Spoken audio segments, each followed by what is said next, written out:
საფრანგეთის პრეზიდენტი ემანუელ მაკრონი და მისი მეუღლე ბრიჯიტ მაკრონი ბრაზილიის პრეზიდენტ ლუის ინასიო ლულა და სილვასა და მის მეუღლეს მასპინძლობენ. ვიზიტის მიზანია ორმხრივი ურთიერთობების გაძლიერება ისეთ მნიშვნელოვან სფეროებში, როგორებიცაა თავდაცვა, ეკონომიკა, ბიომრავალფეროვნების დაცვა და ენერგეტიკული კავშირების გაძლიერება. საფრანგეთისა და ბრაზილიის პრეზიდენტებმა ღაზის საკითხებზე შესახებ იმსჯელეს და საერთაშორისო საზოგადოებას ქმედითი ნაბიჯებისკენ მოუწოდეს. ლუის ინასიო ლულა და სილვამ ღაზაში განვითარებული მოვლენები კრიტიკულად შეაფასა. ემანუელ მაკრონმა კი ცეცხლის შეწყვეტის აუცილებლობაზე გაამახვილა ყურადღება. მოლაპარაკებები მიმდინარეობს ღაზაში ცეცხლის შეწყვეტასთან დაკავშირებით და მომდევნო დღეებში დავინახავთ, საჭიროა თუ არა ტონის გამკაცრება და კონკრეტული ზომების მიღება.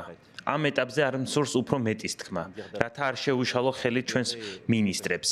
ერთი მხრივ შეთანხმების საბოლოო ფორმულირებაში და რაც მთავარია, რეალური შედეგის მიღწევასა და ცეცხლის შეწყვეტის უზრუნველყოფაში, რაც უკიდურესად მნიშვნელოვანია.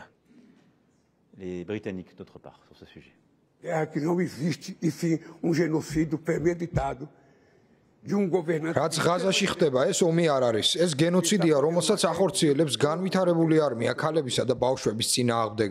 აი ეს ხდება და კაცობრიობამ აღშფოთება უნდა გამოხატოს. საზოგადოებამ უნდა გამოხატოს პროტესტი. სწორედ ამიტომ ვაგრძელებ მოთხოვნას. ალბათ ძალიან მოსაბეზრებელი კაცი ვხდები, მაგრამ კვლავ მოვითხოვ გაეროს რეფორმირებას. დღევანდელი გაერო არ შეიძლება იყოს 1945 წლის გაერო. თანამედროვე გაერომ უნდა მოიცვას აფრიკის კონტინენტი, სამხრეთი ამერიკა, ლათინური ამერიკა.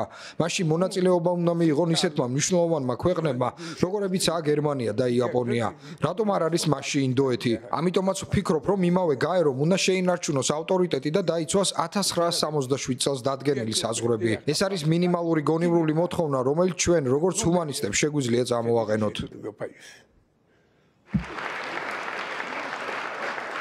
ბრაზილიის პრეზიდენტის ლუის ინასიო ლულა და სილვას ვიზიტი საფრანგეთში 5-დან 9 ივნისამდე გრძელდება.